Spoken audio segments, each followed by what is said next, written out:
వందనాలండి. ఈరోజు ఆగస్టు 3 షూనేమీయురాలి విశ్వాసం. 2 రాజులు 4:8. ఒక దినమందు ఎలీషా షూనేం పట్టణంకు పోగా అచ్చట ఘనురాలైన ఒక స్త్రీ భోజనంకు రమ్మని అతన్ని బలవంతం చేసిన గనుక అతడు ఆ మార్గమును వచ్చినప్పుడెల్లా ఆమె ఇంట భోజనం చేయించు వచ్చెను. దేవుని మేళ్లు మరిచి ఆయనకు దూరమైన తన ప్రజల పట్ల దేవుని కృప ఏ విధంగా ప్రత్యక్షపరచబడుతుందో ఈ కథ చూపుతుంది. వారు దేవుణ్ణి మరిచినా ఆయన వారిని మరువక వారి యొద్దకు తన ప్రవక్త ఎలీషాను పంపాడు. తన గురించి సాక్ష్యమిచ్చుటకు అతన్ని ఎన్నుకున్నాడు. తన యందు విశ్వాసంలో స్థిరంగా ఉన్న వారి కొరకు ప్రభువు కన్నులు అటు ఇటు చూస్తున్నప్పుడు ఆయనకు షూనేం పట్టణంలోని ధనవంతురాలు కనపడింది. ఆమె యొద్దకు ఎలీషా తరచుగా వెళ్తున్నట్టుగా మనకు తెలుస్తోంది. ఆ షూనేమీయురాలు విశ్వాసము ఆమె ఇతరుల పట్ల చూపిన కనికరము, ఆతిథ్యంలో కనపడుతుంది. దైవజనుడిగా ఎలీషాను గుర్తించిన ఆమె అతనికి ఆతిథ్యం ఇచ్చింది.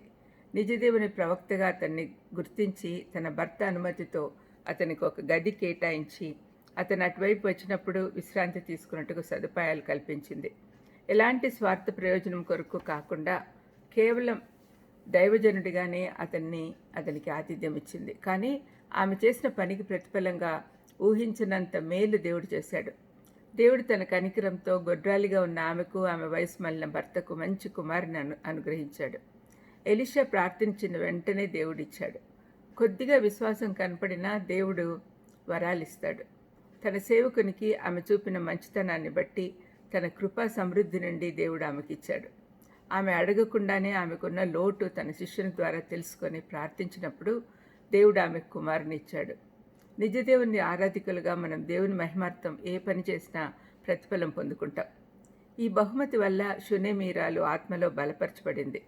ఆ తర్వాత దేవుడు ఆమె విశ్వాసాన్ని పరీక్షించినప్పుడు కూడా ఓర్పుతో స్థిరంగా నిలబడి గెలిచింది.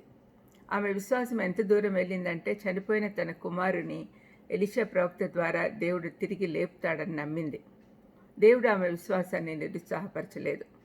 హెబ్రీ పత్రిక 11వ అధ్యాయంలోని విశ్వాస వీరుల జాబితాలో ఆమె పేరు లేకపోయినా ఆమెను గురించి చెప్పబడి ఉందని నిశ్చయంగా చెప్పచ్చు. హెబ్రీ 11:35లో స్త్రీలు మృతులైన తమ వారిని పునరుద్ధానం వల్ల మరలా పొందిరి అని వ్రాయబడింది. ఇది ఆమె గురించే అనుకోవచ్చు. దేవుని కృప ఎంత గొప్పగా, మహిమకరంగా, ప్రీతికరంగా ప్రత్యక్షపరచబడుతుందో అనేక పర్యాయాలు మనకు లేఖనాల్లో కనపడతాయి. ఆనాడు ఇజ్రాయేళ్లకు చూపినట్లు ఈనాడు సంఘములలో కూడా కనపడుతుంది, మన జీవితాల్లో కూడా కనపడుతుంది. ఇవన్నీ గమనించి కృతజ్ఞత భావంతో మనసుల్లో ఉంచుకొని నిజదేవుని పట్ల విశ్వాసాన్ని పెంచుకుందాం. ప్రార్థన చేసుకుందాం. దయమేడా, ఆనాడు షూనేమీయురాలు ఏ విధంగా తన విశ్వాసంతో తన చనిపోయిన బిడ్డను కూడా మీరు బ్రతికిస్తారనే విశ్వాసం ఉందో అటువంటి విశ్వాసము మాకు కూడా దయచేయమని, తండ్రి మీలో విశ్వాసంలో ఎదుగునట్టు మాకు సహాయం చేయమని యేసుక్రీస్తు నామమున వేడుకొంచున్నాను తండ్రి. ఆమేన్. God bless you.